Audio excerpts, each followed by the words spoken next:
ஓம் சாந்தி. எல்லோரும் குஷியாக இருக்கிறீங்களா?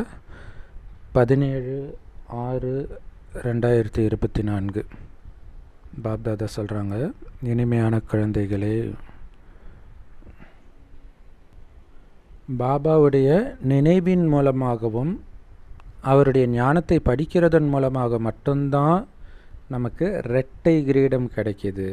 ஒன்று தூய்மையின் கிரீடம், ஒளி கிரீடம். இன்னொன்று அந்த தங்க கிரீடம், அதாவது ராஜ பதவி.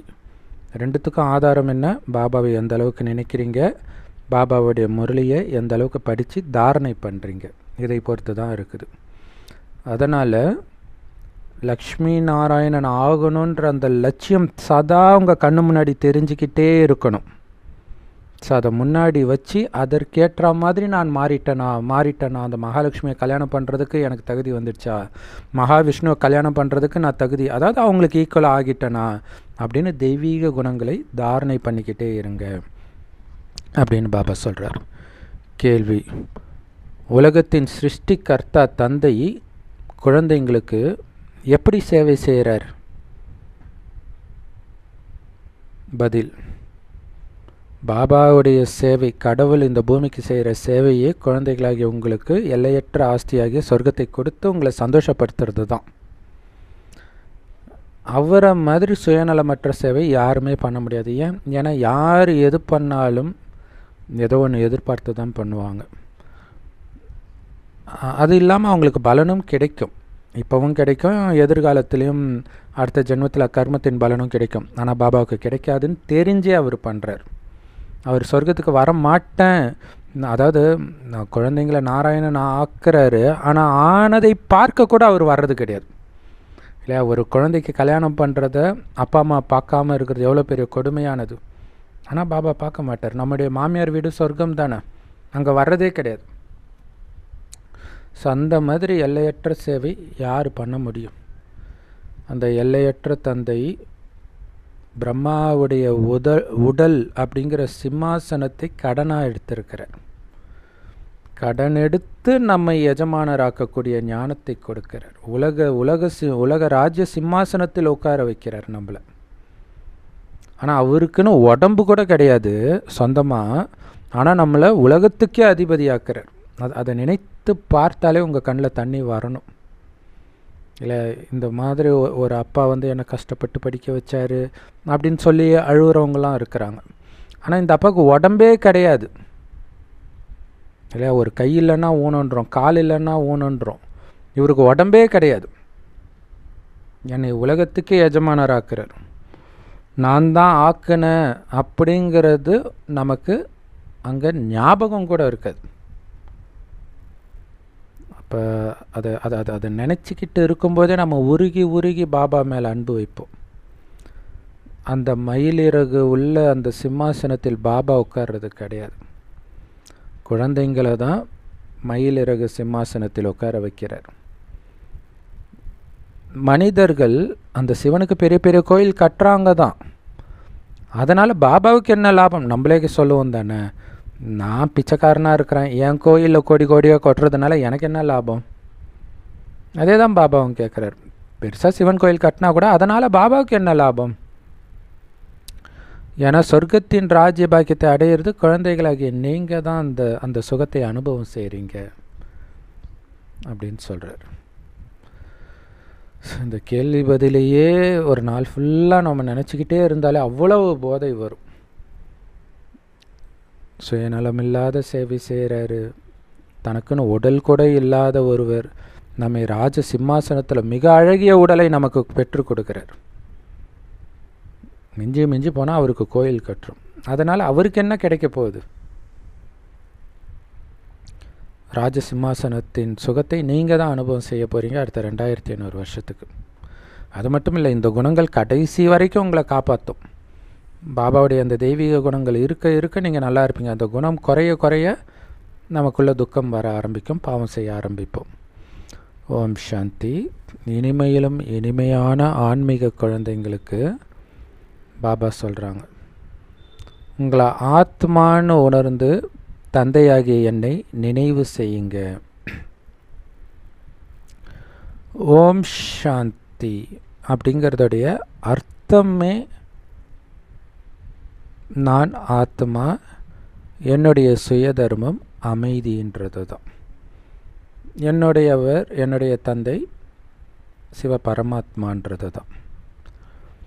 ஸோ நாம் மட்டும் இல்லை, சிவபாபாவும் ஓம் சாந்தி சொல்கிறார். ஏன்னா அவரும் ஆத்மா, அவருடைய சுயதர்மமும் அமைதி. அனைத்து ஆத்மாக்களின் சுயதர்மமும் அமைதி தான். அது மனித ஆத்மாவாக இருந்தாலும் சரி, பரமாத்மாவாக இருந்தாலும் சரி. நம்முடைய வீடே சாந்தி தாமம், அமைதியான அந்த பரந்தாமத்திலிருந்து தான் ஆத்மாக்கள் வந்து இருக்குது. ஸோ அங்கிருந்து முதல்ல சுகதாமத்துக்கு, சொர்க்கத்துக்கு போகிறோம். பிறகு 84 பிறவிகள் எடுத்து எடுத்து கடைசியில் துக்கம் நிரம்பிய இந்த கலியுகத்துக்கு வந்து சேர்ந்துட்டோம். இதையெல்லாம் நீங்கள் தான் இப்போ ஞாபகம் வச்சுருக்கிறீங்க. ஸோ இதுதான் ஸ்வதர்ஷன சக்கரத்தை சுற்றுறது. இந்த உலகத்துக்கே அதிபதியாக இருந்த நான் இந்த 5 விகாரத்தின் வசமாகி அனைத்தையும் இழந்தேன். அதுக்கு காரணம் என்னை உடம்புன்னு தப்பாக புரிஞ்சுக்கிட்டது. அதனால் இனி என்னுடைய பார்வையோ எண்ணமோ உடலின் பக்கமே போகாது, வெறும் ஆத்மாவின் பக்கம்தான் போகும் அப்படின்னு ஞாபகம் வச்சுக்கிட்டே இருக்கணும். குழந்தைகளாகிய நீங்கள் ஜீவாத்மாக்களாகி, அதாவது உடல் எடுத்து உடலில் ஆத்மா இருக்கிறதுக்கு பேர் தான் ஜீவாத்மா. ஜீவாத்மாவாகி 84 பிறவி எடுக்கிறீங்க. பாபா ஒருபொழுதும் ஜீவாத்மா ஆகிறது கிடையாது, உடல் எடுப்பது கிடையாது. அதனால்தான் அவர் பரமாத்மா. உடல் எடுப்பதிலிருந்து விலகி இருப்பவர்னு அர்த்தம். பரன்னா விலகி இருப்பவர்னு அர்த்தம். நான் இந்த பிரம்மாவின் உடலை தற்காலிக ஆதாரமாக எடுக்கிறேன். இல்லாட்டினா நான் எப்படி உங்களுக்கு ஞானத்தை சொல்கிறது? உடம்பு வேணும்ல. குழந்தை என்னை நினை, ராஜ்யத்தை நினைன்னு திரும்ப திரும்ப எப்படி சொல்லுவார் உடம்பு இல்லாமல்? இதைத்தான் ஒரு வினாடியில் ராஜ்ய பாக்கியத்தை அடைகிறதுன்றது. நினைச்ச மாத்திரத்தில் இல்லையா, நெருப்புன்னு நினச்சாலே சுடுமா அப்படின்னுவாங்க. ஆனால் சொர்க்கத்தை நினைத்தாலே நீங்கள் சொர்க்கத்துக்கு வந்துடுவீங்க. இது எவ்வளோ பெரிய ஒரு அற்புதம்! ஒரு வினாடியில் கிடைக்குதுன்றார். நான் சொர்க்கத்தில் இருந்தேன், சொர்க்கத்தை அடைய போகிறேன்னு நிச்சய புத்தியோடு ஒரு வினாடி நினைத்தாலும் நீங்கள் சொர்க்கத்துக்கு கண்டிப்பாக வந்துடுவீங்க. அதுலேயும் சொல்கிறார், அப்படியே உள்ளபூர்வமான அன்போட பாபாவை 5 நிமிஷம் நினச்சாலே நீங்கள் ராஜ்ய பாக்கியத்தை அடைவீங்கன்றார். அவ்வளவு ஆனந்தமாக, அவ்வளவு அன்பாக நினைக்கணும்னா நீங்கள் நிரந்தரமாக நினச்சிட்டு இருக்கும்பொழுது தான் அந்த அன்பு நிலையை உங்களால் அடைய முடியும். அதை புரிஞ்சுக்கணும். பாபா எல்லையற்றவர் அப்படின்னா அவர் கொடுக்குற சுகமும் எல்லையற்றதாகத்தான் இருக்கும். அவர் கொடுக்குற ஆஸ்தியும் எல்லையற்றதாகத்தான் இருக்கும். அவர் எப்போவுமே அப்பான்னா இப்போ வரைக்கும் நாம் அனுபவிக்கிற அத்தனையும் அவர் கொடுத்தது தான். முழுசாக கொடுத்தார், அதை செலவு பண்ணி இப்போ கம்மியாக வச்சுருக்குறோம், அவ்வளோதான். எப்படி செலவு பண்ணோம்? மெயினாக காமத்தினால அனைத்தையும் இழந்தோம். அதனால தான் காமத்தில் விழாதீங்க. விழுந்தீங்கன்னா டக்குன்னு எல்லாம் காலி ஆகுதுன்றாரு, டக்குன்னு செலவாயிடுதுன்றாரு. இல்லை, பாபா ரொம்ப ஈஸியான வழியை சொல்கிறார். காமத்தை விட்டால் உலகமே உங்களுக்குன்னா இதை விட ஈஸி என்ன இருக்குது? அதுக்கு என்னை நினைவு பண்ணிக்கிட்டு மனதில் கூட அந்த காம சலனம் இருக்கக்கூடாது. இந்த துக்கம் நிரம்பிய உலகம் உன் புத்தியிலே இருக்கக்கூடாது. அதை ஃபுல்லாக நீக்கிடு. இந்த உலகத்தை சார்ந்தவனே நான் கிடையாதுன்னு புரிஞ்சுக்கோன்றார். நான் சொர்க்கத்தை சார்ந்தவன். பரந்தாமம் என் வீடு, சொர்க்கம் என் ராஜ்யம். என்னமோ தப்பு பண்ணி இங்கே வந்து மாட்டிக்கிட்டான், கைதி ஆகிட்டேன், ராவணனுடைய ஜெயிலில் மாட்டிக்கிட்டேன். இங்கேருந்து தப்பிச்சு போகணும், புது உலக சொர்க்கத்தின் எஜமானர் ஆகணும். எனக்காகவே அப்பா அதை உருவாக்கிட்டு இருக்கார். அதுக்கு நான் பண்ண வேண்டியதெல்லாம் அந்த அப்பாவை மட்டும் நினைவு பண்ணிக்கிட்டே இருக்கணும். இல்லையா, அவருக்கு உடம்பு கிடையாது கையை பிடிச்சிட்டு போகிறதுக்கு. புத்தியினால் அவரை பிடிக்கணும். இல்லையா, புத்தின்ற கயிறை பிடிச்சிக்கிட்டு மேலே ஏறிக்கிட்டே இருக்க உங்களுடைய பாவங்கள் எரிஞ்சிக்கிட்டே இருக்கும். ஏன்னா பாவம் எரிஞ்சால் தானே நீங்கள் பாபா கிட்டே நெருங்க முடியும். பாபா கிட்டே நெருங்கிட்டீங்கன்னா, பாபாவுக்கு சமம் ஆயிட்டீங்கன்னா சொர்க்கத்துக்கும் வந்துடுவீங்க, மீண்டும் சதாபிரதானம் ஆயிடுவீங்க. இதுக்கு பேர் தான் சகஜ நினைவு. ரொம்ப ஈஸியான நினைவு. எப்படி குழந்தைங்க ரொம்ப ஈஸியாக தன்னுடைய ஸ்தூல தந்தையை நினைக்கிறாங்களோ அந்த மாதிரி எல்லையற்ற தந்தையை நீங்கள் நினைக்கணும், அவ்வளோதான். அவங்க உடம்புன்னு நினச்சதுனால உடலின் தந்தையை ஈஸியாக நினைக்கிறாங்க. நீங்கள் ஆத்மா நினச்சிங்கன்னா ஆத்மாவின் தந்தையை நீங்களும் ஈஸியாக நினைப்பீங்க. அதற்காக சுயம் பகவானே வரார். இந்த துக்கம் நிரம்பிய உலகத்தில் வந்து துக்கம் நிரம்பிய உலகத்திலிருந்து உங்களை காப்பாற்றுறார், காப்பாற்றி சொர்க்கத்துக்கு அனுப்புகிறார். அங்கே எந்த விதமான துக்கமும் இருக்காது.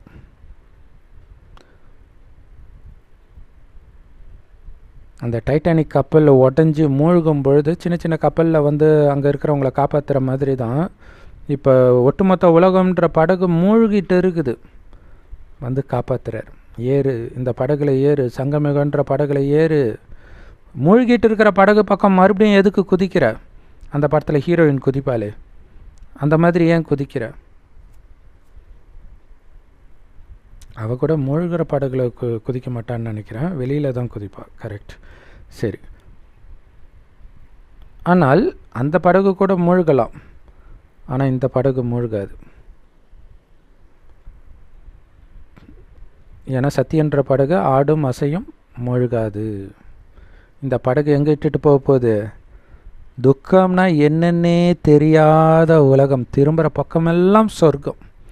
ஒரு படத்தில் புத்தம் புது பூமி வேண்டும்ன்ற ஒரு அற்புதமான இடத்துக்கு போயிட்டு அதை பார்த்து பாடுவாங்க.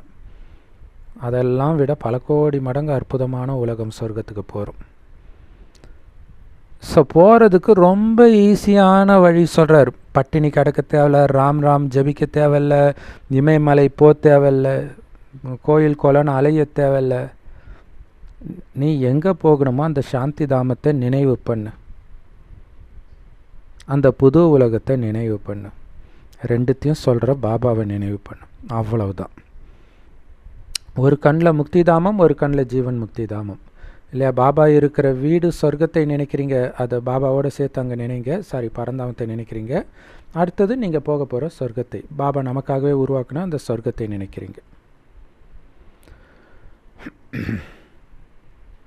ஸோ பாபா வீடு தான் நம்ம வீடு, சொர்க்கம் நம்ம ராஜ்யம். பாபா எவ்வளவு சுயநலம் இல்லாமல் குழந்தைங்களுக்கு சேவை பண்ணுறாரு பாருங்கள். நிறைய பேர் சொல்லுவாங்க, நான் நல்லா வாழறதை பார்க்குறதுக்கு என் அப்பா இல்லை, அம்மா இல்லை. நீ நல்லா வாழறதுக்கு காரணம் அவங்க கிடையாது, உன்னுடைய புண்ணிய கணக்கு. ஆனால் அந்த புண்ணிய கணக்கை நீ சேர்க்கறதுக்கு காரணம் சிவபாபா. சுகத்தின் உச்சத்தில் நீ இருக்கக்கூடிய அந்த சொர்க்கத்தை நீ ராஜ்யம் செய்கிறத பார்க்க அங்கே பாபா கிடையாதுன்னா அதை நினச்சி தான் நீ வருத்தப்படணுமே தவிர லௌகீக அப்பா அம்மாவை நினச்சி வருத்தப்படுறது வேஸ்ட். ஸோ எவ்வளவு சுயநலம் இல்லாமல் சேவை செய்கிறார் பாருங்கள். குழந்தைங்களை அளவற்ற சந்தோஷத்தில் மூழ்கடித்து அவர் போய் வானப்பிரஸ்த நிலையில் போய் உட்காந்துக்கிறார் பரந்தாமத்தில். நீங்களும் அந்த பரந்தாம நிவாசிகள் தான். அதை நிர்வாண தாமம், சத்தத்தை கடந்த இடம், அதாவது சாந்தி தாமம்னும் சொல்லலாம். பாபா குழந்தைங்களுக்கு சேவை செய்வதற்காகவே, ஆஸ்தியை கொடுப்பதற்காகவே வந்திருக்கிறார். இந்த பிரம்மா கூட சிவபாபா கிட்ட இருந்து ஆஸ்தி அடைகிறார். சிவபாபாவைத்தான் உயர்ந்ததிலும் உயர்ந்த கடவுள்னு சொல்கிறோம். நிறைய சிவன் கோயில்கள் இருக்குது.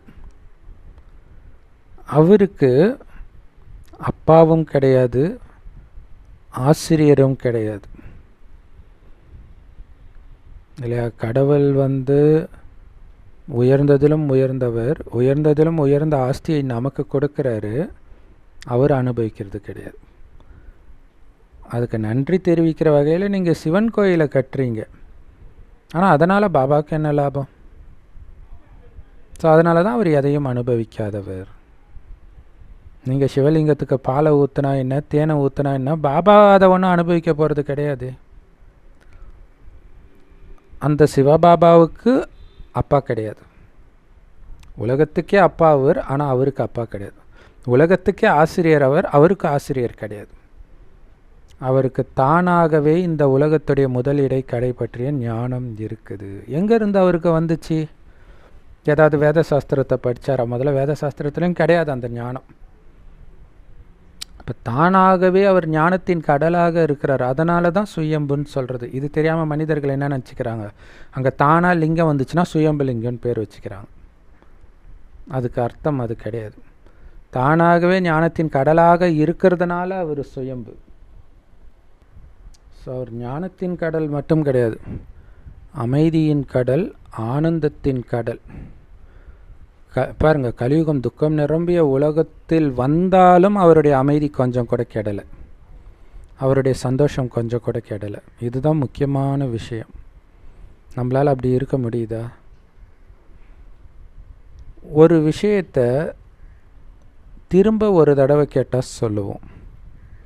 ஆக்சுவலாக அதுவே சொல்ல மாட்டாங்க. அதனால தான் ஸ்கூலில் வாத்தியார் நடத்துகிற பாடம் பெரும்பான்மையானவர்களுக்கு புரியாததுக்கு காரணம், புரியலைன்னு சொன்னால் அந்த ஆள் டென்ஷன் ஆகிடுவார். கேளுங்கன்னு சொல்லுவார், ஆனால் கேட்டால் அவர் நடத்துகிற விதமே வேறு மாதிரி இருக்கும். இப்படி இருக்கிறாங்க மனிதர்கள். ஆனால் பாபா தினம் தினம் சொல்கிறார், நெருப்பில் கை வைக்காத, காமன்ற நெருப்பில் கை வைக்காத, கோபன்ற நெருப்பில் கை வைக்காத. மறுபடியும் கையை வச்சுக்கிட்டு சுட்டுருச்சுன்றோம். மறுபடியும் பொறுமையாக அதையே சொல்லிகிட்டு இருக்கிறார். அதான் அமைதியின் கடல்ன்றது. உங்களுக்கு ஆனந்தத்தை நிரப்புற வரைக்கும் அவர் போகவே இல்லை. ஸோ அவருக்கு தெரியுது என்ன பண்ணால் அந்த ஆனந்தம் இருக்கும், எப்படி தன்னால் ஆனந்தமாக இருக்க முடியுது. ஸோ அதே மாதிரி எனக்கு சமமாக குழந்தைய மாற்றினா அந்த குழந்தையும் ஆனந்தத்தின் கடலாக ஆகிடும்னு அவருக்கு தெரியுது. சச்சிதானந்த சொரூபமாக மாற்றுற உலகத்தில் உள்ள அனைத்தையும் நீ மறந்தால் ஆத்மாவுடைய உண்மையான சொரூபமே ஆனந்தம்தான், அமைதி தான்னு சொல்கிறார். ஸோ இது அவருக்கு தெரியுது. பாருங்க, எல்லாம் கஷ்டப்படுறாங்க. ஸோ இதுக்கெல்லாம் காரணம் உடல்னு நினச்சது தான் அவருக்கு தெரியுது. பாருங்கள், நமக்கு தெரியல. பாருங்கள், அதான் ஞானக்கடல்.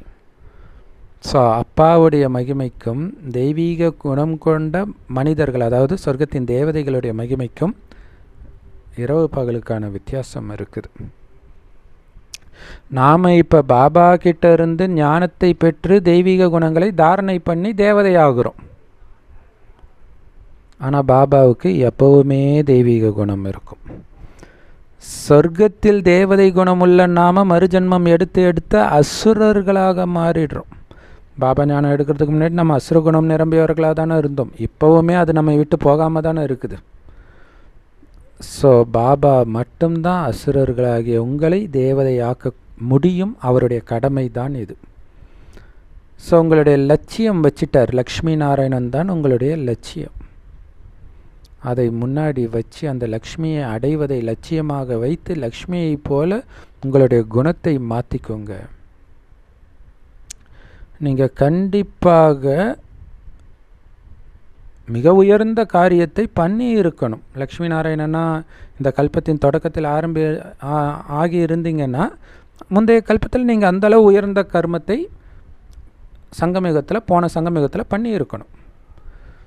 ஸோ கர்மம், அகர்மம், விகர்மம் இதோடைய விதியை புரிய வைக்கிறதுக்கு பாபாவுக்கு ஒரு வினாடி தான் ஆகுது.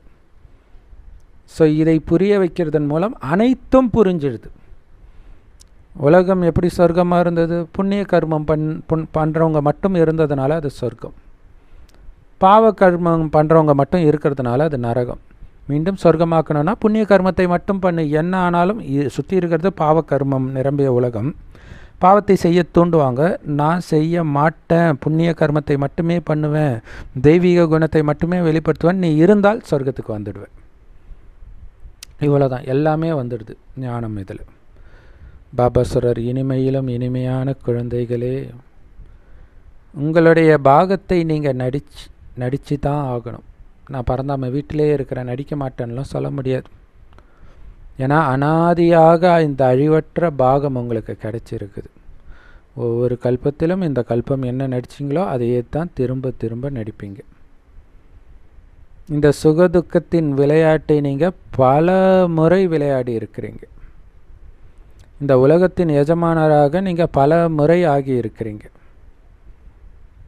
ஸோ அது ஞாபகம் இருக்கணும். முடியுமா?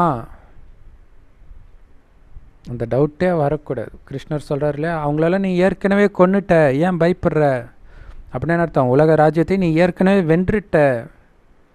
அதை தான் பாபா சொல்கிறார். எப்படி வென்ற? உயர்ந்த கர்மம் செஞ்சனால. அந்த உயர்ந்த கர்மம் செய்ய முடியுமான்னு தானே பயப்படுற. நீ ஆல்ரெடி செய்து உலக ராஜ்யத்தை அடைஞ்சிட்டன்றதை ஞாபகம் வச்சுக்கோ. ஒரு தடவை 2 தடவை இல்லை, பல கோடான கோடி தடவை அடைஞ்சிருக்கிறேன்றார்.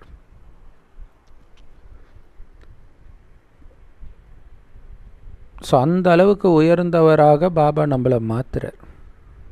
எந்த பாபா? கண்ணுக்கே தெரியாத சின்ன புள்ளி அவர் மாற்றுறார் நம்மளை. எவ்வளோ பெரிய அதிசயம்! அந்த பாபா தோற்றத்தில் சின்ன புள்ளி, ஆனால் ஞானத்தில் ஒரு கடலாக இருக்கிறார். வந்துக்கிட்டே இருக்குது ஞானம். அதே மாதிரி அவருக்கு சமமாக உங்களையும் ஞான கடலாக, அமைதி கடலாக, அன்பு கடலாக, சுக கடலாக மாத்திர. பாருங்க, தேவதைகளுக்கு தங்களுக்கு இடையில் எவ்வளவு அன்பு இருக்குது. அதனால தான் பாபா சொல்கிறார், இப்போ உங்களுக்குள்ள அன்பு தான் இருக்கணும், சிரித்த முகத்தோடு தான் மற்றவர்களோட பழகணும். ஏன்னா இதன் ஆதாரத்தில் தான் அடுத்த 2500 வருடம் நீங்கள் அன்பாக இருக்க போகிறீங்கன்றார். தேவதைகள் ஒருபோதும் தங்களுக்குள்ளே சண்டை போட்டுக்க மாட்டாங்க. ஸோ பாபா உங்களை அவருக்கு சமமாக மாற்றுற. வேற யாருமே உங்களை அப்படி மாற்ற முடியாது.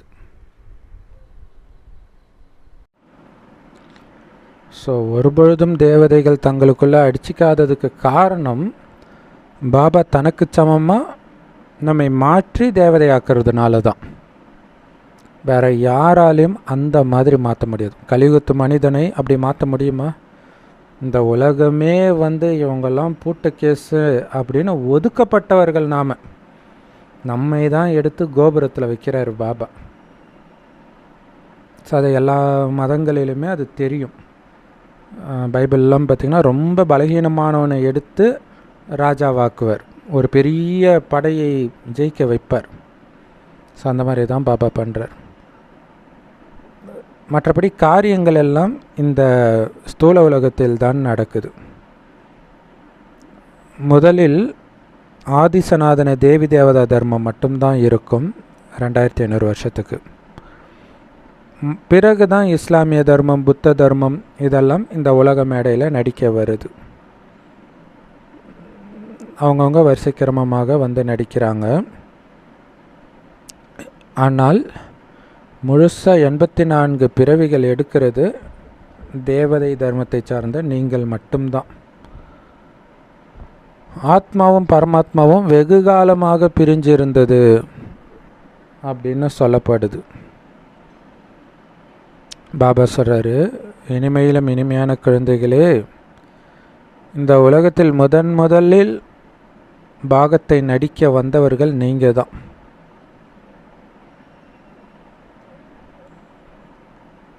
இருக்கிறதுல அதாவது பாபா பார்த்திங்கன்னா மிகப்பெரியவர் தான்.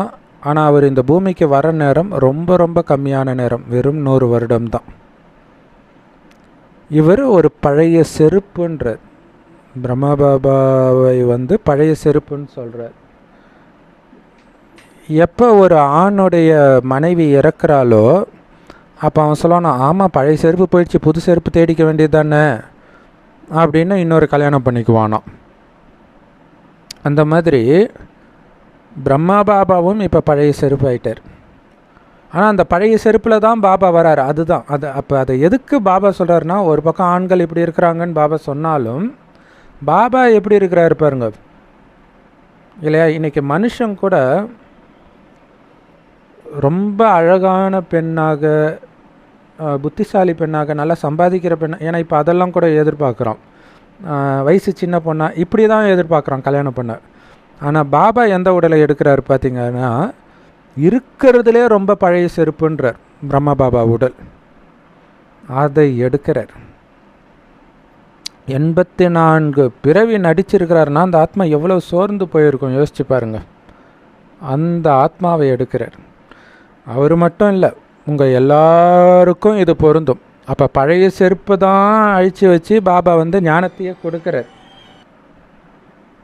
ஸோ நான் இந்த ரதத்தை, அதாவது பிரம்மாவுடைய உடலை தான் ஆதாரமாக எடுக்கிறேன். மற்றபடி நான் தூய்மையான உலகத்தில் நுழைவதே கிடையாது. பாருங்களா, அதாவது தூய்மையான உலகத்தில் தூய்மையானவர் தான் நுழைய முடியும். அழுக்கானவர்களுக்கு அங்கே இடம் கிடையாது. ஏன்னா அவங்க வந்து அங்கே தீண்டத்தகாதவர். அப்போ பாபாவே வர முடியல. இதை யோசித்து பார்க்கும்போது எப்படி இருக்குது இல்லையா? நம்மை சிம்மாசனத்தில் உட்கார வச்சு வெளியிலேருந்தே அவர் அழகை பார்க்குறார்.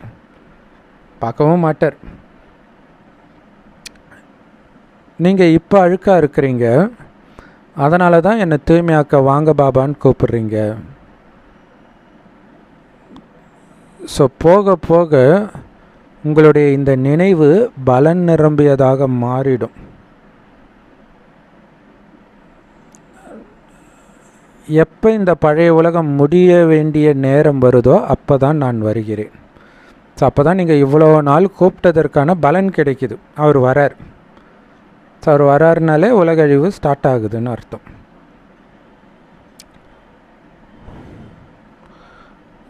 பிரம்மா மூலமாக புது உலக ஸ்தாபனை நடக்குது.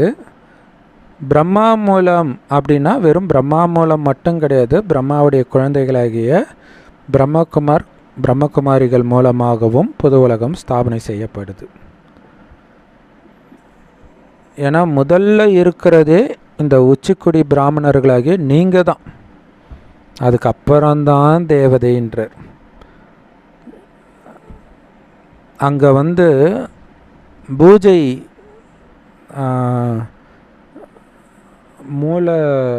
மூலஸ்தானத்தில் நடந்தால் கூட உண்மையிலே மேலே கோபுர கலசம் இருக்குது பாருங்க, அதுதான் நாம். கும்பாபிஷேகம் அங்கே கலசத்துக்கு தானே நடக்குது. ஆனால் அவங்களுக்கு அது என்னன்னு தெரியாது. மற்ற நாளில் அதை பார்க்க மாட்டாங்க யாரும், இல்லையா? ஸோ அந்த மாதிரி தான் முதலில் பிராமணர்கள், பிறகு தான் தேவதைகள், அதுக்கு பிறகு சத்திரியர், வைஷ்யர், சூத்ரர். இப்படி குட்டிக்கர்ண விளையாட்டு விளையாடுறீங்க. ஸோ குட்டிக்கர்ண விளையாட்டுனா அந்த ஒரு வர்ணத்திலும் வர்றதை சொல்கிறார். அது ரவுண்டாக வருது இல்லையா?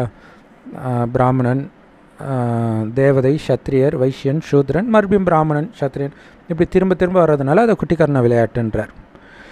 இப்போ நீங்கள் தேக உணர்வை விட்டுட்டு ஆத்ம அபிமானியாக ஆகணும். 84 பிறவிகள் எடுத்திருக்கிறீங்க. யார்கிட்ட சொல்கிறார்? ஆத்மா கிட்ட சொல்கிறார். அதான் ஆத்ம உணர்வுடையவராக ஆகும்போது தான் இது புரியும். 84 பிறவி எடுத்திருக்கிறோம். நான் இந்த உடலை ஒரே ஒரு தடவை கடனாக எடுக்கிறேன். மற்றபடி எனக்குன்னு சொந்தமாக நான் உடல் எடுக்கலை. நான் கடனாக தான் எடுக்கிறேன். இந்த பில்டிங்கோடைய ஓனர் நான் கிடையாது. பிரம்மா பாபாவுடைய உடம்பு சொல்கிறார். அந்த பில்டிங்கோடைய ஓனர் நான் கிடையாது. இதை விட்டுட்டு நான் போயிடுவேன். வாடகை இருக்கிறவங்க நிரந்தரமாக இருக்க மாட்டாங்க இல்லையா? நான் போயிடுவேன். அப்போ நான் இருக்கிற வரைக்கும் நான் வாடகை கொடுக்கணும். ஸோ அதனால் பாபாவும் சொல்கிறாரு, நானும் இந்த பில்டிங்க்கு வாடகை கொடுக்கிறேன். அவர் எல்லையற்ற தந்தையாக இருக்கிறார். அப்போ கண்டிப்பாக ஏதோ ஒரு வாடகை கொடுப்பார் தானே. இந்த சிம்மாசனத்தை, அதாவது பிரம்மாவுடைய பூர்வ மத்தியை பாபா எடுக்கிறதே உங்களுக்கு இந்த ஞானத்தை புரிய வைக்கிறதுக்குத்தான். எந்த அளவுக்கு அவர் புரிய வைக்கிறது இருக்குதுன்னா, உங்களை உலக ராஜ்ய சிம்மாசனத்தில் உட்கார வைக்கக்கூடிய ஞானத்தை கொடுக்கிறார். ஒரு வயசான தாத்தாவுடைய நெத்தி சிம்மாசனத்தில் உட்காந்து உலக ராஜ்ய சிம்மாசனத்தில் உங்களை உட்கார வைக்கிறாருன்னா எவ்வளோ பெரிய விஷயம். ஸோ அதை யோசித்து பார்க்கும்போது நமக்கு ஆச்சரியமாக இருக்கும். ஒரு சிலர் சொல்லுவாங்க, சாணக்கியா இவங்கெல்லாம் வந்து ஆட்சி செய்ய மாட்டாங்க, பட் ஆட்சி பீடத்தில் உட்கார வைக்கிறதுக்கு உதவி செய்வாங்க மற்றவங்கள. ஸோ அந்த மாதிரி பாபா இப்போ பண்ணுறார். இருக்கிறதுலே மிகப்பெரிய புத்திசாலி, கத்தியின்றி ரத்தமின்றி உலக ராஜ்யத்தை நமக்கு கொடுக்கிறார். அந்த மாதிரி ஞானத்தை பொறுமையாக கற்றுக் கொடுக்கிறார். ஆக்சுவலாக அந்த குருமார்கள், சாணக்கியா இந்த மாதிரி ஆட்கள் கிட்ட வந்து அந்த ராஜா அவ்வளோ மரியாதை வச்சு கற்றுக்குவாங்க. ஆனால் இங்கே குழந்தைங்களுக்கு பாபா மேலே மரியாதையோ அன்போ ஆரம்பத்தில் கிடையாது. கொஞ்சம் கொஞ்சமாக சொல்லி சொல்லி சொல்லி சொல்லி வரிசைக்கிரமமாக அந்த அன்பு வருது. இத்தனைக்கும் பாபா வந்து நிரகங்காரி, அகங்காரமற்றவர். இருந்தாலும் குழந்தை சாதாரணமாக நினச்சிடுதேன்றதுக்காக சொல்ல வேண்டியதாக இருக்குது. நான் யார் தெரியுதா, யார் முன்னாடி உட்காந்துட்டு இருக்கிறீங்க தெரியுதா, எழுந்துறீங்க, தூங்காதீங்கன்றார். உலகத்தின் சிம்மாசனதாரியாக உங்களை மாத்திரனே தவிர நான் ஆகிறது கிடையாது.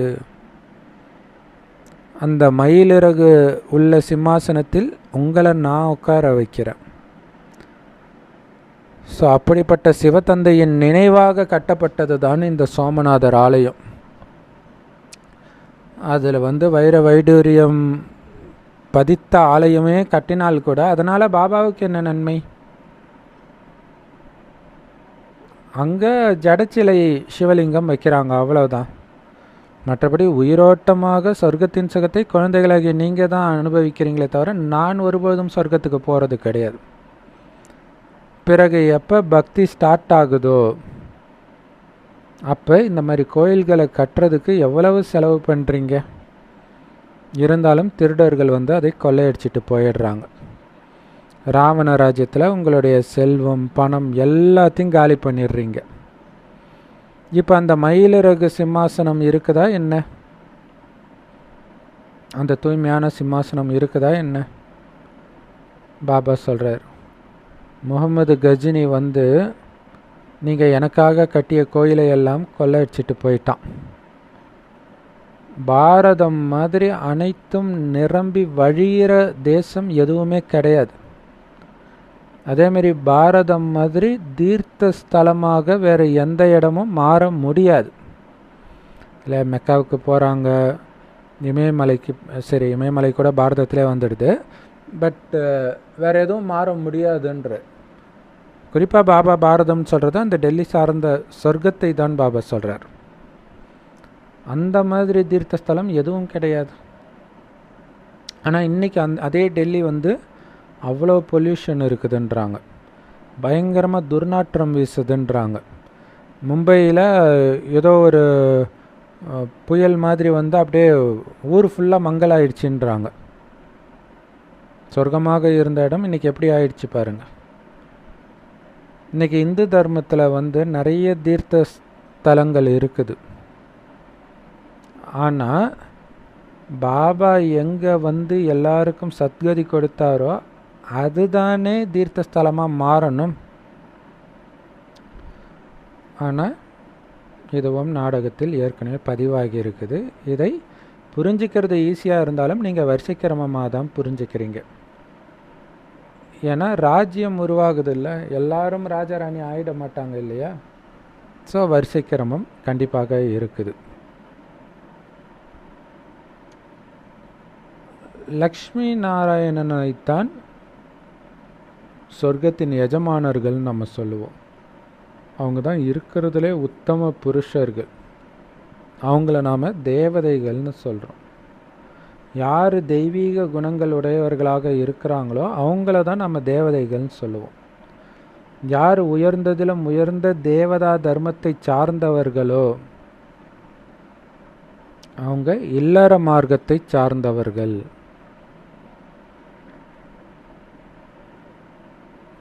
இன்றைக்கி வந்து விவேகானந்தர் உடலில் வராமல், வள்ளலார் உடலில் வராமல், ஏன் இந்த பிரம்மா உடலில், ஒரு கல்யாணம் ஆனவர் உடம்பில், ஒரு வைர வியாபாரி உடம்பில் வந்தார் அப்படின்னு கேட்குறாங்களே. பாபா சொல்றார், உயர்ந்ததிலும் உயர்ந்த தர்மம் ஆதிசநாதன தேவி தேவதா தர்மம், அதுவே இல்லற மார்க்கம் தான், துறவர மார்க்கம் கிடையாது.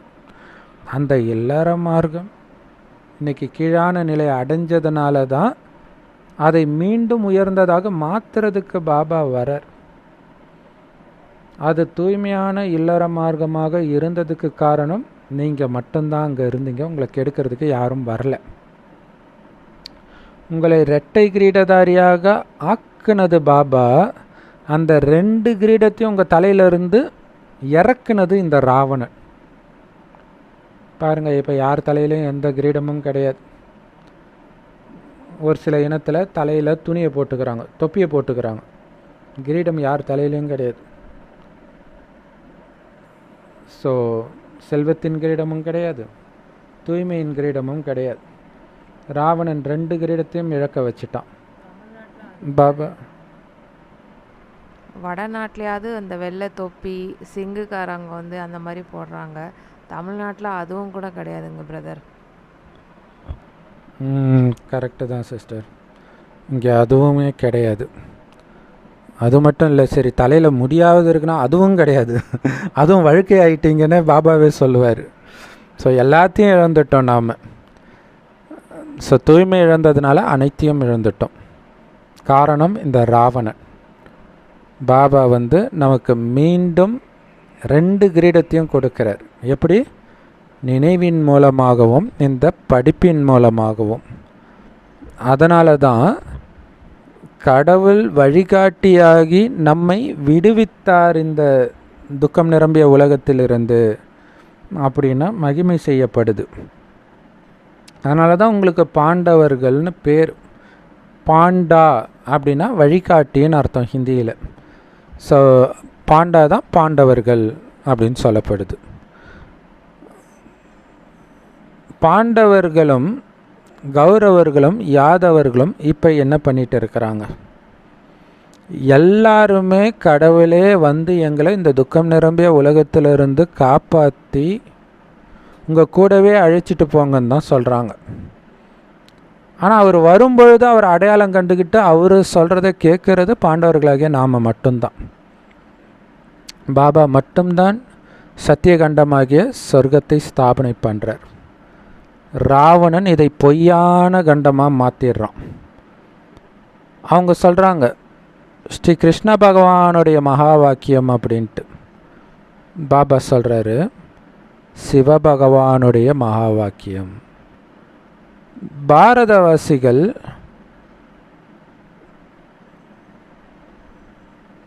சிவனுக்கு பதிலாக கிருஷ்ணருடைய பேரை போட்டுட்டாங்க இல்லையா? அதனால் உலகமே என்ன ஆயிடுச்சு? சொர்க்கத்திலிருந்து நரகமாக மாறிடுச்சு. இன்னொன்று, பாரதவாசிகள் சிவனுக்கு பதிலாக கிருஷ்ணரை போட்டாங்க. ஒட்டுமொத்த உலகமும் சிவனுக்கு பதிலாக அந்தந்த தர்மத்து ஸ்தாபகர் பேரை போட்டுடுச்சு. புத்தர், இயேசு, அவங்க கடவுள் அப்படி வந்துட்டாங்க. ஸ்ரீகிருஷ்ணரோ தேகதாரி, தேகமற்றவரோ ஒரே ஒரு சிவத்தந்தை மட்டும்தான். குழந்தைகளாகிய நீங்கள் உடலற்ற அந்த தந்தைக்கிட்ட இருந்து சக்தி அடையிறீங்க. அந்த அளவுக்கு சக்தியின் கடலாக அவர் இருக்கிறார். அவர்கிட்ட சக்தியை அடைந்து தான் நாம் உலகத்தின் எஜமானர்களாக மாறுறோம். அந்த அளவுக்கு பலம் பொருந்தியவர்களாக, ஆன்ம பலம் பொருந்தியவர்களாக மாறுறோம். ஒட்டுமொத்த ஆகாயமும் பூமியும் முழுவதும் நம்முடையதாக மாறுது. ஸோ அதை 3/4 கல்பத்திற்கு உங்ககிட்ட இருந்து அபகரிக்கிறதுக்கு யாருக்கும் சக்தி கிடையாதுன்னு மிகப்பெரிய ரகசியத்தை சொல்கிறாரு பாருங்க. 3/4 கல்பம் சுகம்னு பாபா சொல்லியிருக்காரு. 3/4 கல்பத்துக்கும் உங்ககிட்ட இருந்து அதை அபகரிக்க மாட்டாங்கன்றாரு பாருங்க. அப்போ கலியுகத்தில் தான் வராங்களே மற்றவர்கள் இதை அபகரிக்கிறதுக்கு. மற்றபடி தர்மங்கள் ஸ்தாபனை ஆகியிருந்தால் கூட அந்தந்த நாட்டில் இருப்பாங்களே தவிர இந்தியாவுக்கு வர மாட்டாங்க கொள்ளையடிக்க. எப்போ மக்கள் தொகை, அதாவது மற்ற தர்மத்தின் மக்கள் தொகை அதிகரிக்குதோ, லட்சக்கணக்கை தொடுதோ, அப்போ தான் அவங்களுடைய படையை எடுத்துட்டு வந்து உங்களை தோற்கடிக்கிறாங்க. ஸோ அப்போ யோசிச்சு பாருங்கள், 3750 வருடம் அளவற்ற சுகத்தை வந்து பாபா நமக்கு கொடுக்குறார். ஜஸ்ட் இந்த ஒரு பிறவியில் பாபா கொடுக்குற ஞானத்தின் மூலமாக நம்ம அடைகிறோம் அப்படின்னா நமக்கு எவ்வளவு சந்தோஷம் இருக்கணும். அவ்வளவு சந்தோஷம் கொடுக்குறன்றதை புரிஞ்சுக்கோங்கன்றார். இந்த ஞானத்தின் ஒரு லைனும் நீங்கள் உள்ள அதாவது கரும்பு அதோடைய சாரை வந்து ஒரு 4-5 தடவை மிஷினில் விட்டு எடுப்பாங்க சக்கையாகிற வரைக்கும். அந்த மாதிரி பாபா கொடுக்குற ஒரு பாயிண்ட்லேயும் அவ்வளவு சந்தோஷம் ஒளிஞ்சிருக்குது. ஸோ அந்த சந்தோஷத்தை நீங்கள் திரும்ப திரும்ப திரும்ப நினைக்க தான் அது வந்து நம்மளால் எடுக்க முடியும். அந்த சந்தோஷம்தான் உங்களுக்கு 3/4 பங்கு சுகத்தை கொடுக்குது. அந்த சந்தோஷத்தை கொடுக்கறதுனால தான் அவரை துக்கத்தை நீக்கி சுகத்தை வழங்கும் வள்ளல்னு சொல்லப்படுது.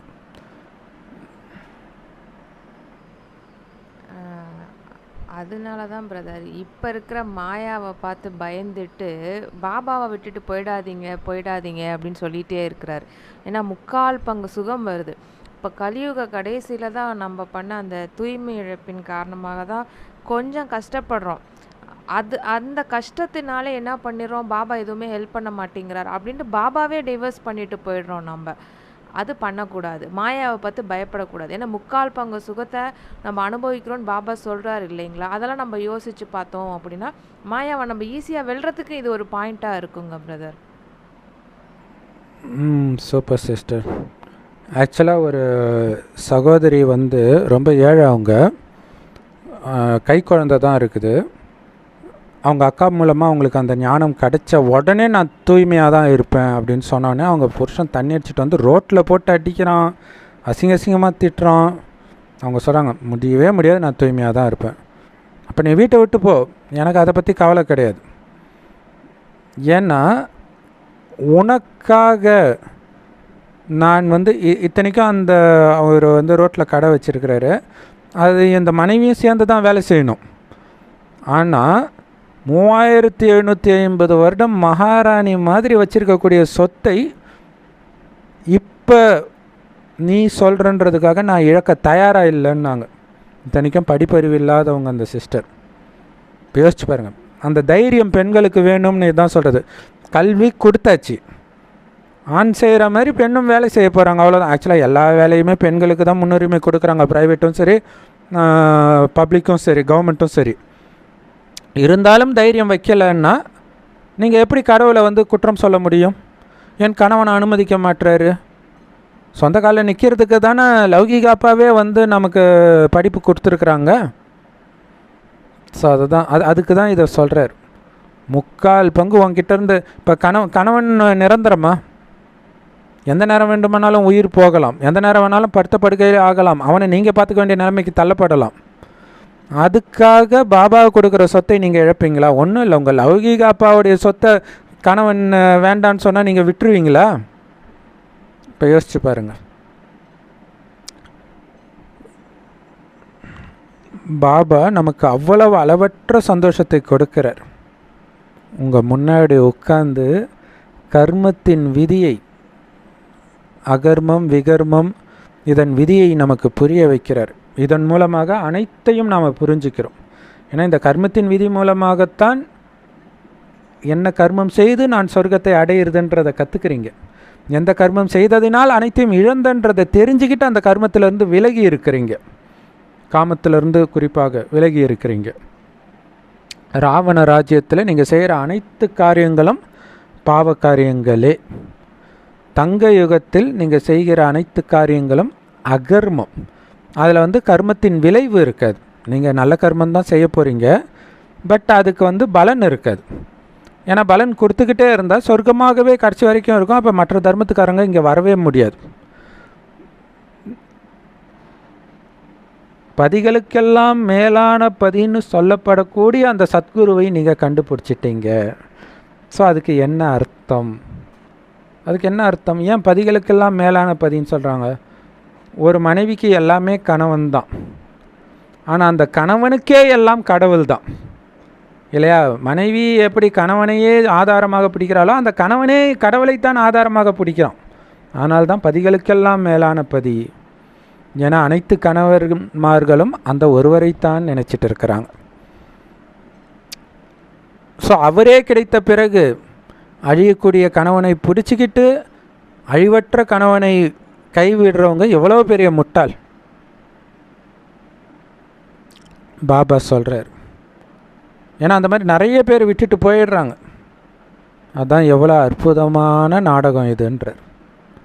என்ன பண்ணுறது, கண்ணுக்கு தெரியாத அந்த சின்ன புள்ளியில் அழிவற்ற பாகம் பதிவாகி இருக்குது, அழிக்கவே முடியல. ஒவ்வொரு கல்பத்திலையும் அதோடைய பார்ட் இப்படி தான் இருக்குது. இதுதான் அனாதி அழிவற்ற நாடகம். கடவுளோ ஒரே ஒருவர் தான், பல கடவுள்லாம் கிடையாது. படைப்புன்னு சொன்னாலும் கால சக்கரம்னு சொன்னாலும் ஏணிப்படின்னு சொன்னாலும் மூணுமே ஒரே ஞானத்தை தான் குறிக்குது. யாருக்குமே படைப்பவரை பற்றியோ படைப்பை பற்றியோ தெரியாது. அதனால்தான் ரிஷி முனிவர்கள் கூட எங்களுக்கு தெரியாதுன்னு சொன்னாங்க. நாம் இந்த சங்கம யுகத்தில் உட்காந்துக்கிட்டு எல்லாத்தையும் தெரிஞ்சுக்கிட்டோம். சங்கம யுகம் ஒரு பெரிய மலைன்னு வச்சுக்கோங்க. முன்னாடி பார்த்தா சொர்க்கம், பின்னாடி பார்த்தா நரகம், ரெண்டும் தெரியுது நமக்கு. பின்னாடி பார்க்காதீங்கன்றார், முன்னாடி மட்டும் பாருங்கன்றார். பின்னாடி பாருன்னு சொல்கிறது தான் இந்த மாயாவுடைய வேலையே. பார்க்க மாட்டண்டா அப்பால போ சாத்தானேன்னு சொல்கிறது தான் உங்களுடைய யுத்தமே. நீங்கள் என்ன தான் சொன்னாலும் மாயா உங்களை தனியாக விடாது, கூடவே இருக்கும். அப்படி சைலண்ட்டாக உங்களுடைய அலங்காரத்தை குறைக்கும், அலங்கோலப்படுத்தும். இதுதான் பார்த்திங்கன்னா தஞ்சாவூர் சிலையில் நிறைய கோயில்களில் அதை பார்க்கலாம். என்னென்னா ஒரு பெண், அழகான பெண் அலங்காரம் பண்ணிகிட்ருப்பா, கண்ணாடியை பார்த்து முகத்தை. கீழே சின்ன குட்டிச்சாத்தான் மாதிரி ஒன்று என்ன பண்ணுன்னா அந்த பொண்ணுடைய ட்ரெஸ்ஸை அப்படி பிடிச்சி கீழே இழுக்கும். அப்போ என்னென்னா அலங்காரத்தை அலங்கோலப்படுத்துறது தான் மாயாவுடைய வேலை. அது உங்களை விடவே விடாதுன்றார். அப்போ அந்த எச்சரிக்கை இருந்துக்கிட்டே இருக்கணுன்றார். அதனால தான் குழந்தைங்க சொல்கிறாங்க, பாபா மாயா என்னை அரைஞ்சிடுச்சு. பாபா சொல்கிறார், அனைத்தையும் இழந்துட்ட, இது வரைக்கும் நீ என்ன சம்பாதிச்சோ அனைத்தையும் இழந்துட்ட. எச்சரிக்கையாக இருக்கணும். இப்போ நீங்கள் ஒரு ஊருக்கு போகிறீங்க, அங்கே பயங்கரமான திருடர்கள், ஷூட்கேஸ் வழிப்பறி கொள்ளை இதெல்லாம் இருக்குது. உங்களுக்கு ஷூட்கேஸ் நிறைய காசோ தங்கமோ இருக்குது. அந்த ஸ்டேஷனில் நீங்கள் நைட்டு அடுத்த ட்ரெயின் வர வரைக்கும் இருக்கணும். என்ன தான் தூக்கம் தள்ளுனாலும் தூங்கிடுவீங்களா? எவ்வளோ எச்சரிக்கை இருப்பீங்க. ஆனால் அது ஒன்றும் அடுத்த ஜென்மத்துக்கு வரப்போகிறது கிடையாது. ஆனால் இப்போ உங்களுக்கு தெரியல எவ்வளவு நீங்கள் சேர்த்து வச்சுருக்கிறீங்கன்ட்டு. ஸோ அதை ஒரு வினாடி மாயை காமத்தின் வசம் அந்த கவர்ச்சியை காட்டி ஒரு வினாடியில் உங்களை ஜீரோவாக ஓட்டாண்டி ஆக்கிடும். இரத்த கண்ணீர் படத்தில் விபச்சாரி வீட்டுக்கு போயே மிகப்பெரிய பணக்காரனாக எம்ஆர் ராதா அனைத்தையும் இழந்து குஷ்டரோகி ஆனது உண்மையில் நமக்கு தான் பொருந்தும். அவ்வளவு சேமிப்பு இருக்குதுன்றது கவனமாக இருங்கள். ஏன்னா யார்கிட்ட காசு இருக்குதோ அவங்ககிட்ட தானே திருடம் வருவான். குடிசை வீட்டுக்குள்ளேயே திருடம் போடுவான். அப்போ மாயை ஏன் பாபா குழந்தைங்க கிட்ட வருதுன்னா இதுக்கு தான் வருது. ஏன்னா பாபா குழந்தைங்க தான் வருமானம் சேர்த்து வச்சுருக்கிறாங்க. மாயா அரைஞ்சிடுச்சுன்னா அனைத்தையும் இழந்துட்டேன்னு புரிஞ்சுக்கோன்றார். கடவுளே சொல்லி கொடுத்தும் தினம் தினம் சொல்லி கொடுத்தும் நீ அலட்சியமாக இருந்தால் உன்னை என்னன்னு சொல்கிறது? ஏன்னா இது சாதாரண ஞானம் கிடையாது. ஒரே தடவை தான். இப்போ விட்டனா 5000 வருஷம் கழிச்சு தான். இன்னொரு வாய்ப்பு கிடையாது. அதுதான் கதறுவோம். ஐயோ இன்னும் ஒரு வாய்ப்பு கிடைச்சா நல்லா இருக்குமே கதறுவோம். பயங்கரமான எச்சரிக்கை கொடுத்த இனிமையான பாபாவுக்கு அன்பு நினைவுகள் மற்றும் காலை வணக்கம். பாபா சொல்கிறார், இந்த துக்கதாமத்திலேருந்து உங்களுடைய புத்தியோகத்தை விலக்கி புது உலகத்தை ஸ்தாபனை செய்கிற பாபாவை மட்டும் சதா நினைவு செய்து செய்து சதோப்பிரதானமாயிடுங்க. பாபா எப்படி அன்பு கடலாக, அமைதி கடலாக, ஆனந்த கடலாக இருக்கிறாரோ அதே மாதிரி நீங்களும் அன்பு ஆனந்த அமைதி கடலாக மாறணும். ஏன்னா இப்போ அன்பாக இருக்கிறத வச்சு தான் அடுத்த 2500 வருடம் உங்களுக்குள்ளே அன்பாக இருக்க போகிறீங்க. தேவதைகள் ஒருபொழுதும் அடிச்சிக்க மாட்டாங்கன்னு உள்ள சொன்னார். ஸோ அந்த சமஸ்காரம் இப்போ நீங்கள் ஆழமாக பதிய வைக்கணும். என்ன ஆனாலும், அடித்தாலும் திட்டினாலும் அவமானப்படுத்தினாலும் சிரித்த முகத்தோடு பேசுவீங்க.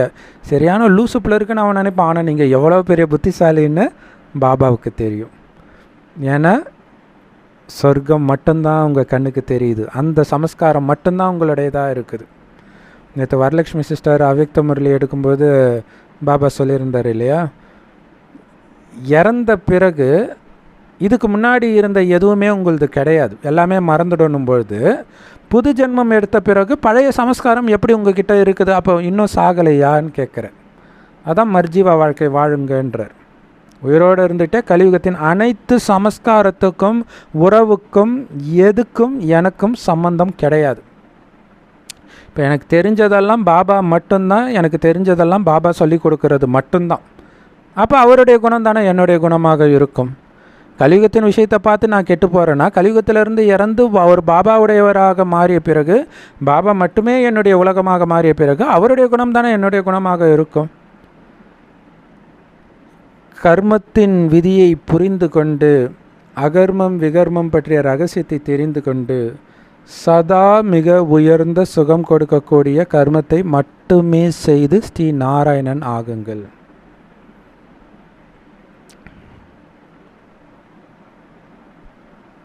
செம செம செம பவர்ஃபுல்லான வரதானம். அதுலேயும் பாபா ஒன்று டச் பண்ணார், செம. பாபா சொல்கிறாரு,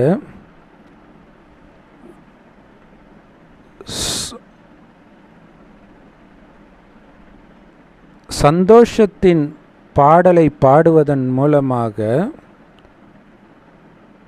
நீங்கள் நிரந்தரமாக சந்தோஷத்தின் பாக்கியமும் நிரந்தரமாக ஊக்க உற்சாகமும் கொண்டவர்களாக ஆகுங்கள். அதுக்கு விளக்கம் பாபா சொல்கிறாரு,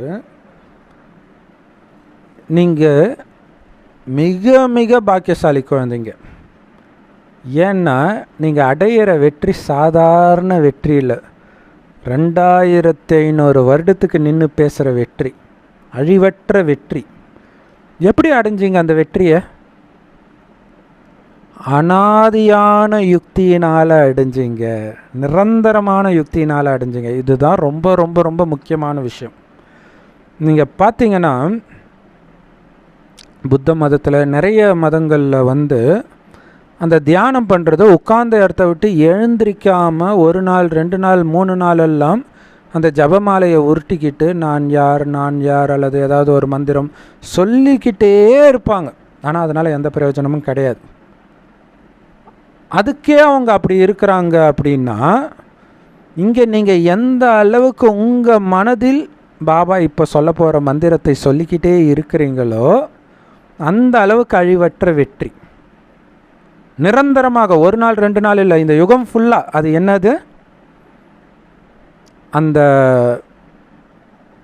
யூடியூப் சேனலில் ஒரு திடீர்னு வைரல் ஆச்சு. ஒரு சகோதரி, துணியை சேல்ஸ் பண்ணுற சகோதரி so beautiful, so elegant, wow wow வாவ்னுவாங்க எதுக்கு எடுத்தாலும். வாவ் க்ரீன், வாவ் வயலட் அப்படின்ட்டு. உண்மையிலே அந்த வாவ்ன்றதை நாம் தான் சொல்லணுன்றார். வாவ் பாபா, வாவ் அதிர்ஷ்டம், அதை ஆகான்னு தமிழில் சொல்கிறோம். பட் ஆகான்னு நம்ம சொல்கிறது கிடையாது இல்லையா? வாவ் தான் நாமளும் சொல்லிட்டு இருக்கிறோம். இப்போ வாவ் பாபா, வாவ் என்னுடைய ஃபார்ச்சூன், வாவ் என்னுடைய ஸ்வீட் ஃபேமிலி, எவ்வளோ இனிமையான குடும்பம், வாவ் எவ்வளோ அற்புதமான சங்கம யுகம், மிக உயர்ந்த அழகான சங்கம யுகம், இங்கே நடக்கிற ஒவ்வொரு செயலும் வாவ் வாவ் வாவ் வாவ் அப்படின்னு உங்கள் மனதுக்குள்ளே நீங்கள் சதா சொல்லிக்கிட்டே இருக்கணும். அப்போ தான் அந்த சுபமான எண்ணமே வரும். சுற்றி இருக்கிறது நரகம்தான், ஆனால் உங்கள் கண்ணு நரகத்தில் உள்ள எதிலும் படக்கூடாது. நரகத்தில் உள்ள மனிதன் வந்தாலும் அவனுக்குள்ளே இருக்கக்கூடிய ஒட்டிக்கிட்டு இருக்கிற அந்த நல்ல குணம் மட்டும்தான் உங்களுக்கு தெரியணும். ஆஹா பாபா, ஆஹா என்னுடைய பாக்கியம், ஆஹா என்னுடைய குடும்பம், ஆஹா சங்கமயுகத்தில் பாபாவுடைய அற்புதத்தை ஒவ்வொரு வினாடியும் உணர்றேனே, ஒவ்வொரு காரியமும் ஆஹா ஆஹான்னு இருக்குதே அப்படின்னு உங்கள் மனதுக்குள்ளே பேசிக்கிட்டே இருக்கணும். அதன் மூலமாக தான் உங்களுக்கு அனாதியான சுகத்தின் பாக்கியம் கிடைக்குது 2500 வருஷத்துக்குன்னு புரிஞ்சுக்கோங்க. இப்போ துக்கம் நிரம்பிய இந்த உலகத்தில் ஆஹா ஆஹான்னு நீங்கள் நிரந்தரமாக சொல்கிறதுனால தான் ஆஹா ஆஹான்ற உண்மையான உலகமே 2500 வருடம் உங்களுக்காக உருவாகுது. நீங்கள் தான் உருவாக்குறீங்க. அதனால் உங்களுக்கு ஒரு பொழுதும் ஏன் இப்படி ஆச்சு, நான் யார் தெரியுமா அப்படின்ற எண்ணமே வராதுன்றார். ஏன் நான், இந்த 2 வார்த்தை வரவே வராதுன்றார். ஏன், அதாவது ஒய், அதுக்கு பதிலாக வாவ். ஏன் இல்லை, ஆஹா. ஸோ இதே வரலட்சுமி சிஸ்டர் மூலமாக அவ்யக்த முரளி படிக்கும்பொழுது அதில் பாபா என்ன சொன்னார்னா, ஒய்க்கு பதிலாக ஃப்ளை ஆகிடுங்கன்னு. ஃப்ளைனா பறக்கிறது. ஏன்னு கேட்காதீங்க, கீழே உட்காந்து ஏன்னு கேட்டுக்கிட்டிங்கன்னா நிறையா வந்துக்கிட்டே இருக்கும். அப்படியே டக்குன்னு பாபா கூட பறந்துடுங்க. அதே மாதிரி ஐ, நான், அதுக்கு பதிலாக பாபா பாபா. இன்றைக்கி நான் எவ்வளோ சூப்பராக சமைச்சிருக்கேன், சே இன்றைக்கி பாபா எவ்வளோ சூப்பராக சமைச்சிருக்கிறார் இல்லை. நானுன்னு வர இடம் ஃபுல்லாக பாபா. வாவ், இன்றைக்கி பாபா முரளி எப்படி சூப்பராக எடுத்திருக்கிறார். உண்மையிலே முரளி பாபாவோடது தான், பட் அதை எடுத்தவங்களுமே கூட இல்லையா, அது உண்மையும் கூட இல்லையா, பாபா இல்லாமல் எதுவுமே பண்ண முடியாது. ஸோ அப்போ அந்த நான் ஏன் இந்த கேள்வி கேட்குறது எதுக்குமே கேள்வி, எல்லாத்துக்கும் ஆஹா ஆஹா ஆஹான்ட்டு அந்த நல்ல விஷயம் மட்டுமே உங்கள் கண்ணுக்கு, அதாவது எல்லாத்துலேயும் உங்களுக்கு சாதகமாக நடந்த விஷயத்தை மட்டுமே பார்த்து பார்த்து பாபாவுக்கு நன்றி சொல்லிக்கிட்டே இருங்க. எல்லாத்தையும் பாபா பண்ணார், பாபா பண்ணார், பாபா பண்ணார்னு எல்லாத்தையும் பாபா கிட்ட கொடுத்துக்கிட்டே இருங்க. ஸோ இப்படித்தான் உங்களுக்கு சுகம் நிரம்பிய உலகத்தையே வெற்றி கொள்றீங்கன்றார். என்ன அற்புதமான, குறிப்பாக அந்த சுப எண்ணம் வைக்கிறதுக்கு ஒரு அற்புதமான யுக்தி.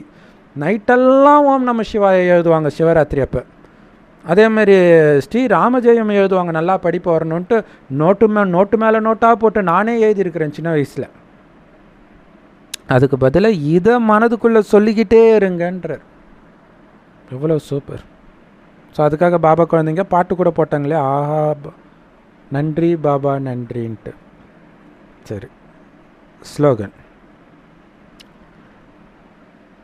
உங்களுடைய மனதில் வரும் ஒவ்வொரு எண்ணத்திலும் அழிவற்ற ஈஸ்வரிய அரசாங்கத்தின் முத்திரையிடுங்கள், பிறகு அது உறுதியாகிடும். என்ன அர்த்தம்? ஒவ்வொரு எண்ணமும் பாபா சொன்ன எண்ணம் மாதிரி பாபாவின் வழிப்படியான சுப எண்ணமாக மட்டுமே நீங்கள் மாற்றினீர்கள் என்றால் பிறகு அப்படி எண்ணம் நினைப்பது உங்களுக்கு இயல்பானதாக மாறிடும். மம்மாவுடைய மகா வாக்கியங்கள். இந்த சங்கம யுகம், ஆஹா சங்கம யுகம் பாபா வரதானத்திலையும் சொன்னார் இல்லையா, உங்களுடைய வாழ்க்கையின் அனைத்து ஆசைகளையும் நிறைவேற்றிக்கக்கூடிய அற்புதமான நேரம் இந்த சங்கம யுகம். அனைத்து ஆத்மாக்களுக்கும் நீண்டகால ஆசை என்ன, நீண்டகால விருப்பம் என்ன? ஐடியில் வேலை பார்க்கட்டும், இல்லை எங்கே வேணாலும் இருக்கட்டும், வெளிநாட்டில் கூட வேலை பார்க்கட்டும், அவன் என்ன நினைக்கிறான்? ஒரு அமைதியான ஒரு கிராமத்தில் இடத்த வாங்கி போட்டு கடைசி நேரத்தில் அங்கே போய் நம்ம உட்காந்துக்கணும் அப்படின்னு தான் நினைக்கிறான். அவனுடைய இறுதி லட்சியம் அந்த அமைதி ஆனந்தம் தான் இருக்குது. அதுக்காக தான் வாழ்க்கை ஃபுல்லாக அவன் பாடுபடுறான். மாமா சொல்கிறாங்க, ஸோ எல்லாருடைய நீண்டகால விருப்பம், மனோ விருப்பம் என்னவாக இருக்குதுன்னா, நிரந்தரமாக என் வாழ்க்கையில் சந்தோஷமும் அமைதியும் வேணுன்றது தான் இருக்குது. ஸோ அப்படி நீண்ட காலமாக நாம் வைத்த அனைத்து விருப்பங்களும் ஏதோ ஒரு நேரத்தில் கண்டிப்பாக நிறைவேறும். இப்போ சம்மந்தமே இல்லாமல் நிறைய பேருக்கு வந்து குண்டலினி சக்தி எழும்புது அப்படின்றதெல்லாம் அவங்க ஒரு காலத்தில் வைத்த ஆசையின் வெளிப்பாடு. பாபா சொல்கிறாரு, இது கடைசி ஜென்மம், இப்போ நிறைவேறாமல் எப்போ நிறைவேறும்? இது கடைசி ஜென்மம் மட்டும் இல்லை, கடைசி ஜென்மத்திலும் கடைசி நேரம். அதனால் இல்லையே நான் சின்ன குழந்தை தானே, இப்போ தானே பாபா குழந்தையாக இருக்கிறேன் அப்படிலாம் யாரும் நினைக்கக்கூடாது. நீ குழந்தையாயிரு, வயசானவனாயிரு, எல்லாருக்கும் சந்தோஷம் தேவை. அதற்கு ஆனால் நம்ம உண்மையில் இப்போ அனுபவிக்கிறது துக்கம். அப்போ அந்த துக்கத்தை நம்ம அனுபவிக்கிறதுக்கு காரணமாக இருப்பது எது அப்படிங்கிற ஞானம் முதலில் வேணும். தெரிந்தால்தான் அதிலிருந்து விலகி இருப்பீங்க. இப்போ கர்ம பந்தனத்தினால தான் துக்கம் வருதுன்னு தெரிஞ்சுக்கிட்டீங்க. இந்த 5 விகாரத்தின் வசப்பட்டு தான் கர்ம பந்தனத்தில் சிக்கனிங்கன்னு தெரிஞ்சுக்கிட்டீங்க. இப்போ எவ்வளவு முடியுமோ அவ்வளவு பாபா நினைவிலிருந்து இந்த கர்ம பந்தனத்தை, நீங்கள் உருவாக்கின கர்ம பந்தனத்தை, விகார வசப்பட்டு உருவாக்கின கர்ம பந்தனத்தை எரிக்கணும் அப்படிங்கிற ஞானம் உங்களுக்கு கிடைச்சிடுச்சு. இதுதான் கர்ம பந்தனத்திலிருந்து விடுபடுறதுக்கான மிக ஈஸியான வழி, ஒரே வழி. சர்வசக்திவான் தந்தையை ஒவ்வொரு சுவாசத்திலும் நினைவு செய்யுங்க. நடக்கும்போது, சுற்றும்போது, உட்காரும்போது, குளிக்கும்போது, சாப்பிடும்போது, எது பண்ணாலும் பாபாவுடைய நினைவு மறக்காமல் இருக்கட்டும். துக்கம் எல்லாம் உங்களை விட்டு ஓடி போயிடும். இதை சொல்வதற்காக சுயம் பகவானே இந்த பூமிக்கு வந்து இந்த வழியை காட்டுறார். வழியை காட்டுறது தான் அவருடைய வழி வேலை. ஆனால் அதற்கான முயற்சியை பண்ண வேண்டியது ஒவ்வொரு ஆத்மாவுடைய வேலை.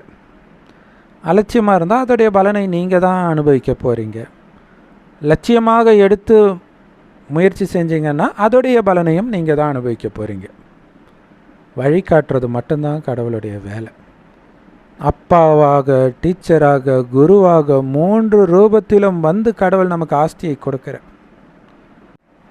ஸோ அப்பா ரூபத்தில், ஆசிரியர் ரூபத்தில், குரு ரூபத்தில் பாபா வந்து இந்த ஞானத்தை கொடுக்கிறார். இதன் மூலமாகத்தான் ஸோ இதில் முதல்ல நாம் அவருடையவராக ஆகணும் இல்லையா, அப்பாவுடையவராக ஆகணும். அதுதான் அப்பா ரூபத்தில் அவருடையவராக ஆகிறது. பிறகு நாம் டீச்சர்கிட்ட படிக்கணும். அதன் மூலமாக தான் ஜென்ம ஜென்மத்திற்கு நம்முடைய ஆஸ்தியை வந்து நாம் உருவாக்கிக்கிறோம். நம்முடைய சுகத்தின் ஆஸ்தியை, சுகத்தின் பரிசை நாம் வந்து உருவாக்கிக்கிறோம். ஸோ ஜென்ம ஜென்மத்திற்கும் சுகத்தின் ஆஸ்தி அடையிறோம் அப்படின்னா என்ன அர்த்தம்னா ஜீவன் முக்தி அடையிறோம். அதாவது சொர்க்கத்தின் ஆஸ்தியை நம்ம முயற்சிக்கு ஏற்ப அடையிறோம். குரு ரூபத்தில் நம்மை தூய்மையாக்கி முக்தி அடைய வைக்கிறார். ஸோ இந்த ரகசியத்தை புரிஞ்சிக்கிட்டு நாம் முயற்சி பண்ணணும். அந்த மாதிரி முயற்சி பண்ணணும். பழைய கணக்குகளை எல்லாம் முடித்து புத்தம்புது வாழ்க்கையை உருவாக்கிக்கிற நேரம் இந்த சங்கம் யுகம். இல்லை, நம்முடைய வாழ்க்கையை இப்போ உருவாக்குறோம்.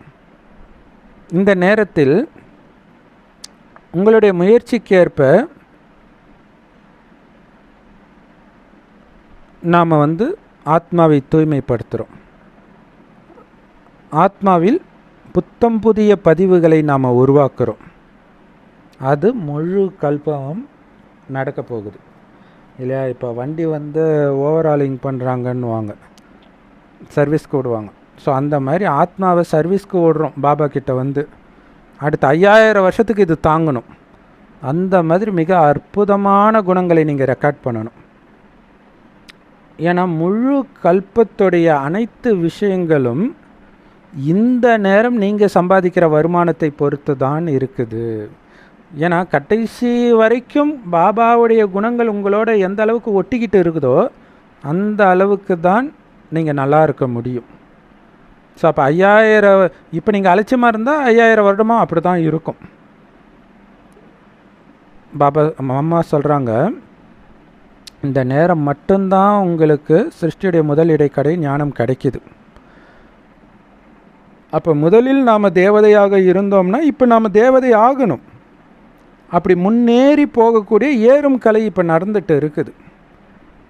ஸோ அங்கே போய் நாம் நம்முடைய ஆஸ்தியை அனுபவிப்போம். இல்லை, ஏறினும் முதல்ல ஏறின பிறகு ஆஸ்தியை அனுபவிப்போம்.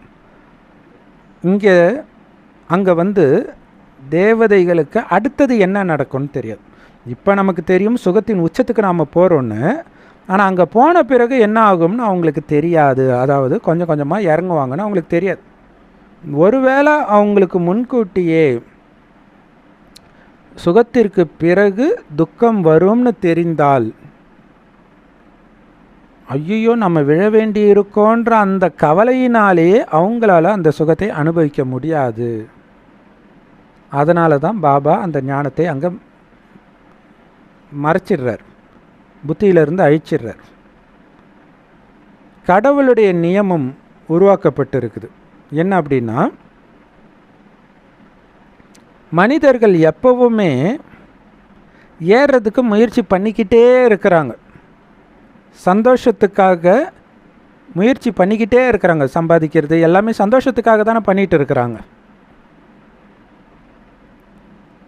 ஆனாலும் சந்தோஷமும் துக்கமும் பாதி பாதியாகத்தான் இருக்குது இந்த நாடகத்தில். அப்படிங்கிற ரகசியம் நமக்கு தான் தெரியும். ஆனால் எப்போ சந்தோஷத்திற்கான நேரம் வந்துடுச்சோ அப்போ அந்த சந்தோஷத்தை அடைவதற்கான முயற்சியை நாம் பண்ணணும்ல, அலட்சியம் இல்லாமல். கரெக்டாக சொல்லணும், சம்பாதிக்கிறதுக்கான நேரம் இதுதான். இப்போ சம்பாதிக்கிறது தான், இல்லை இளமையில் படுத்தவன் முதுமையில் தவிக்கிறான்றாங்களே, அப்போ இளமை பருவம் இதுதான், சங்கமயுகம்தான். ஸோ இதுதான் முயற்சியின் விசேஷம் அம்மா சொல்கிறாங்க. நடிகர்களுடைய கடமை என்ன? நடிக்கும்போது முழு கவனம் கொடுத்து நடிக்கணும். பார்க்குறவங்க அப்படியே அவங்கள மகிமை பாடணும். எந்த கேரக்டர் கொடுத்தாலும் அந்த கேரக்டராகவே மாறி நடிக்கிறது அளவுக்கு கவனம் கொடுக்கணும். அதனால தான் தேவதைகளுக்கு ஹீரோ ஹீரோயின் பாட்டு கிடச்சிருக்குது. அதனால தான் அவங்கள ஹீரோ ஹீரோயினாக கோயிலில் உட்கார வச்சு நம்ம பூஜை பண்ணிட்டு இருக்கிறோம். நிர்விகார இல்லற மார்க்கத்தில் இருந்து தாமரை மலர் மாதிரி விலகி இருக்கிறது இருக்கு பாருங்க, இதுதான் தேவதைகளின் விசேஷம் இல்லையா? அந்த தூய்மையான இல்லற மார்க்கம் தான் தேவதைகளின் விசேஷம். ஜோடி ஜோடியாக இருக்கிறாங்க, இந்து கடவுள் ஜோடியாக இருந்தாலும் தூய்மையாக இருக்கிறாங்க. அதனால தான் அங்கே கும்பிடுறாங்க. இயேசுநாதர் தூய்மையாக, அதாவது தனியாகவே இருந்தாலும் அவருக்கு தண்டனை கிடைக்குது அப்படின்னாலே அவர் முழு தூய்மையாக இல்லைன்னு தான் அர்த்தம். ஸோ இந்த தேவதைகளுடைய விசேஷத்தை மறந்த காரணத்தினால தான் பாரதம் இந்த துர்பாக்கிய நிலையை அடைஞ்சிருக்குது. இப்போ அந்த பாக்கியமான வாழ்க்கையை உருவாக்குவதற்காக சுயம் பகவானே மீண்டும் வந்திருக்கிறார். அவருடைய கையை கெட்டியாக பிடிச்சிக்கிட்டிங்கன்னா போதும், உங்களுடைய வாழ்க்கை படகு கரை சேர்ந்துடும் அப்படின்னு அம்மாவும் சூப்பராக முரளி எடுத்திருக்கிறாங்க. ஓம் சாந்தி. Love you Bap Dada. Thank you Bap Dada. குஷியாக இருங்க, குளிர்ச்சியாக இருங்க.